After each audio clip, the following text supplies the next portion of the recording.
جو کہ سینئر انسانی حقوق کی کارکن ہیں اور اب ایک سیاسی حوالہ بھی ہے، ان کا سیاسی کارکن بھی ہیں۔ میرا نام پیٹر جیکب ہے اور میں People's Commission for Minorities Rights سے تعلق رکھتا ہوں، اس کا چیئرپرسن ہوں۔ اور نبیلہ فیروز بھٹی ہیں، یہ بھی فری لانسر جرنلسٹ ہیں اور بچوں اور عورتوں کے حقوق پہ اسپیشلائز کرتی ہیں۔ میرے ساتھ تشریف رکھتے ہیں سینٹر فار سوشل جسٹس کے بورڈ آف ڈائریکٹرز کے سینئر ممبر ڈاکٹر عبدالحمید نیّر صاحب، فزسسٹ ہیں، رائٹر ہیں، ایجوکیشنسٹ ہیں اور سینٹر فار سوشل جسٹس کی نمائندگی کر رہے ہیں یہاں پر۔ جیسے کہ آپ کو معلوم ہے، کل قومی اسمبلی میں ایک پرائیویٹ ممبر بل داخل کیا گیا ہے اور وہ 4 ارکان ہیں نیشنل اسمبلی کے اور ان کا مائنورٹیز سے تعلق ہے، پاکستان پیپلز پارٹی اور پاکستان مسلم لیگ نون سے۔ یہ بل چربا ہے دراصل اس بل کا جو 2022 میں ایک طرح سے ریجیکٹ ہو چکا ہے۔ وہ قومی اسمبلی سے 15 ارکان کی موجودگی میں پاس ہوا، لیکن سینٹ میں جا کے اس کو اس قابل نہیں سمجھا گیا کہ اس کو ڈسکس بھی کیا جائے اور لیپس ہو گیا۔ مذہب کی حد یہ ہے کہ اس پرانے بل پر جو ٹائپ ہوا ہے اس کے اوپر ہاتھ سے 2024-22 کو بنایا گیا ہے اور یہ جمع کروا دیا گیا ہے۔ اس بل کے اندر ایک نیشنل کمیشن فار مائنورٹیز بنانے کی تجویز اس بل میں موجود ہے، جو کہ سرے سے ہی خلاف مقصد باتیں اس کے اندر شامل کر دی گئی ہیں۔ اس کی کمپوزیشن یعنی کہ اس کی رکنیت کے حوالے سے اور اس کے افعال کے حوالے سے ایسی چیزیں داخل کی گئی ہیں جو کہ ناقابل قبول ہیں۔ میں اپنے پینل کی طرف آتا ہوں، ہم ایک ایک نقطہ بیان کریں گے کہ اس کے اندر قابل اعتراض کیا بات ہے، اور اسی وجہ سے سول سوسائٹی کی نمائندہ تنظیمیں یہاں پر اس بل کو ریجیکٹ کرنے پر مجبور ہیں۔ ہماری یہ درخواست بھی ہے کہ حکومت اچھا سا بل لے کے آئے اور وہ ٹریجری کا سرکاری بل ہو اور دیکھ بھال کے بنائے، کسی سے پوچھ کے مشاورت کے ساتھ اس کو شامل کرے۔ میں درخواست کروں گا ڈاکٹر عبدالحمید نیّر صاحب سے کہ وہ ایک خاص نقطہ بیان کریں کہ اس بل میں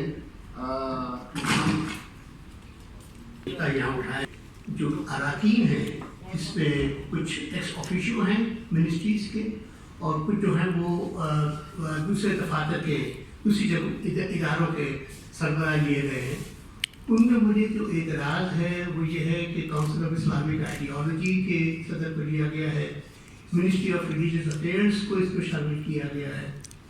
ہمارا خیال یہ ہے کہ اس میں ہے تو یہ ریلیجیس مائنورٹیز کے بارے میں، لیکن اس میں مذہبی اداروں کی دخل کی کوئی گنجائش نہیں ہے، کوئی وجہ نہیں ہے۔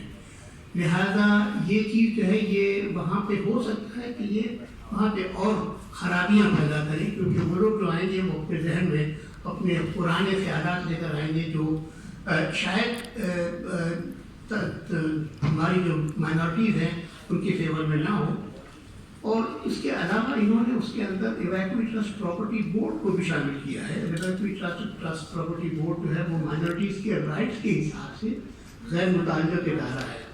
تو میں سمجھتا ہوں کہ ایسے ادارے جو پہلے بنائے گئے ہیں جیسے national commission on human rights, اور میرا خیال یہ ہے کہ ان کی طرز کے اوپر ایسا ادارہ بنانا چاہیے جو مکمل طور پر انڈیپینڈنٹ ہو کر کام کر سکے۔